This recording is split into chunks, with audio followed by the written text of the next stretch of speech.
నా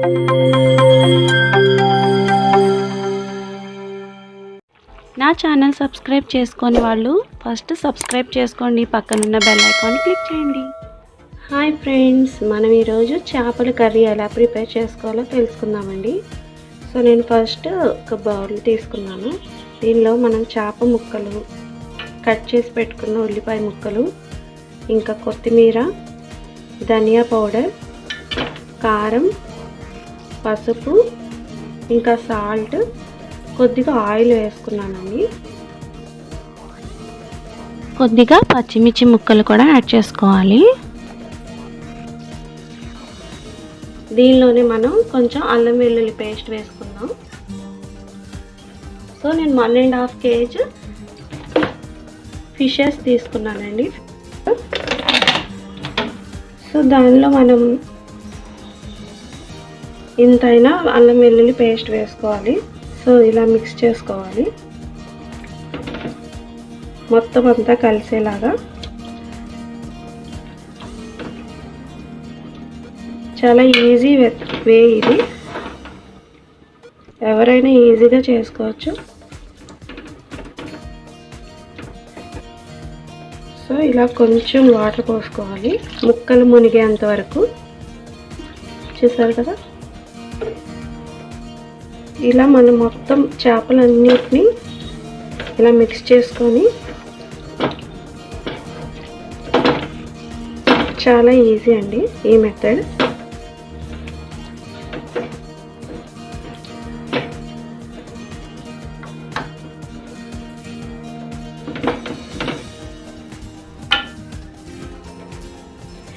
ఇలా మిక్స్ చేసుకొని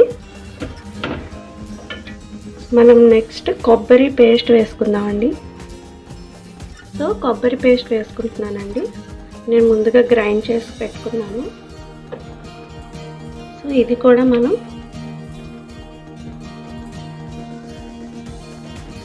మొత్తం కలుపుకోవాలి.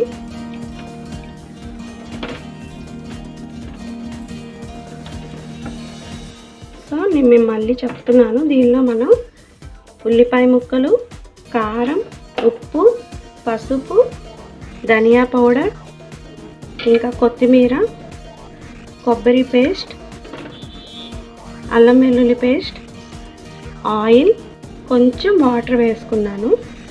సో ముందుగానే నేను నానబెట్టుకున్నానండి చేపలకి పట్టే విధంగా కారం అది. ఇప్పుడు నేను అల్లం వెల్లుల్లి పేస్ట్ ఇంకా కొబ్బరి వేసాను. సో ఇప్పుడు ఏం లేదు, జస్ట్ ఆన్ చేసేసి, సో ఆన్ చేసుకున్నాక ఒక 5 minutes హైలో పెట్టుకొని తర్వాత సిమ్లో పెట్టుకుంటే చేపల కర్రీ అనేది రెడీ అయిపోతుందండి.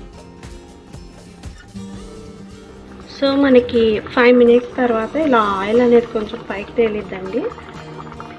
మనం ఇప్పుడు ఏదైనా టేస్ట్ అంటే మనకి చేపల పులుసు, చేపల ఇగురులో కూడా ఎప్పుడు కారం అనేది ఎక్కువగా ఉండాలి.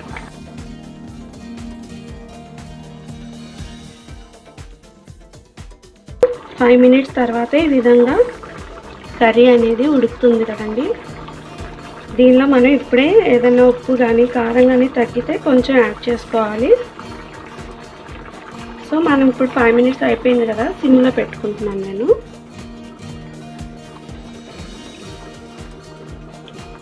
ఇంకొక 15 minutes వరకు మనకి ఫిష్ అనేది కుక్ అయిందో లేదో తెలిసిపోయింది కదా, చాలా ఈజీగా స్పీడ్గా కుక్ అయ్యింది కదా. సో ఇలా ముక్కల్ని మనం వెనక్కి తిప్పుకుంటే రెండు వైపులో కూడా నీట్గా కుక్ అవుతాయండి. అసలు అయితే యాక్చువల్గా చేపల్ని కదపకూడదు, చాలా స్లోగా తీయాలి, ఎందుకంటే చాలా ఈజీగా విడిపోతాయి. సో ఇలా మెల్లిగా ముక్కలన్నిటినీ తిప్పుకోవాలి.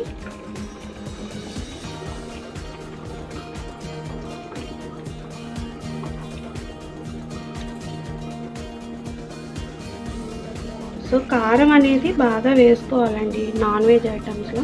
చూసారుగా ఇలా నూనె పైకి తేలుతుంది, నూనె కూడా కొంచెం ఎక్కువే వేసుకోవాలి. ఇది అయిపోయిన తర్వాత ఇంకొక 15 minutes పడుతుంది ఇది ఉడకడానికి. సో మనకి ఉల్లిపాయలు అవి పచ్చిగా వేసుకున్నాం కదా, ఇవన్నీ కుక్ అయిపోతాయండి చాలా నీట్గా. ఏమీ కనపడవు, అసలు గ్రేవీ మాత్రమే ఉంటుంది. సో చాలా ఈజీ, చాలా సింపుల్గా మనం చేసుకోవచ్చు. అంత కష్టం లేకుండా చేపల కర్రీ అనేది ఇలా ప్రిపేర్ చేసుకుంటే చాలా బాగుంటుంది కూడా టేస్ట్. ఒకసారి మీరు కూడా ట్రై చేయండి.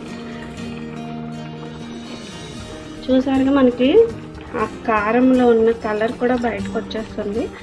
కొంచెం సేపు పెట్టేనందుకే ఇలాగా కలర్ అనేది వస్తుంది. సో ఇప్పుడు నేను సిమ్లో పెట్టేసుకొని దీని మీద మూత పెట్టేసుకుంటానండి. సో మూత పెట్టేసుకుంటాను.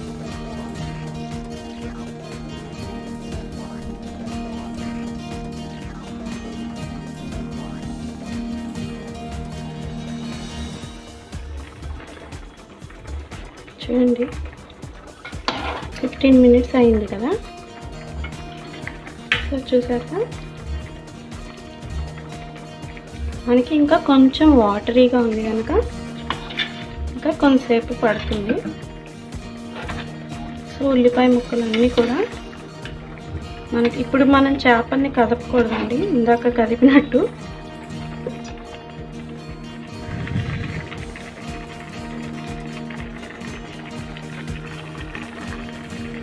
సో 15 మినిట్స్ అయ్యాక మనకి చూడండి ఆయిల్ అనేది బయట ఇలా పైకి తేలుతుంది కదా. సో ఆయిల్ తేలుతుంది, ఇంకొక కొంచెం వాటరీగా ఉంది కనుక ఇంకొక 5 మినిట్స్ కుక్ చేసుకోవాలండి. సో నీ పక్కన చేపల పులుసు ప్రిపేర్ చేస్తున్నానండి. సో నెక్స్ట్ టైం నేను చేపల పులుసు ఎలా ప్రిపేర్ చేయాలో చూపిస్తాను.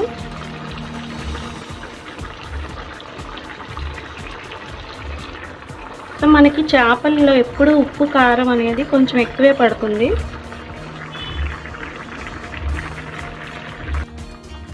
సో దించే ఒక 5 మినిట్స్ ముందు మనం లవంగ చెక్క పౌడర్ యాడ్ చేసుకుందామండి.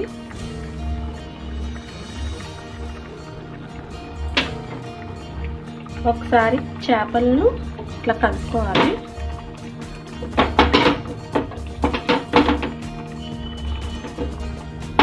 ఫస్టే యాడ్ చేసుకుంటే లవంగా చెక్క పౌడర్ అనేది మనకి చేపలు అనేవి చేదొస్తాయి. సో అందుకే దించే ముందు వేసుకోవాలి, ఒక 5 మినిట్స్ ముందు. సో ఇక వేడి వేడి చేపల కర్రీ అనేది ప్రిపేర్ అయిపోయిందండి. సో ఇది వేడి వేడి అన్నంలో కనుక మనం టేస్ట్ చేస్తే చాలా బాగుంటుంది. సో మీరు కూడా ఒకసారి ట్రై చేసి ఎలా ఉందో నాకు కమెంట్ బాక్స్లో తెలియచేయండి. Thanks for watching my videos. మీకు కనుక నా వీడియోస్ నచ్చినట్లయితే లైక్ చేయండి, సబ్స్క్రైబ్ చేయండి, ఇంకా పక్కనున్న బెల్ ఐకాన్ని క్లిక్ చేయండి. Thanks for watching. సబ్స్క్రైబ్ చేయండి.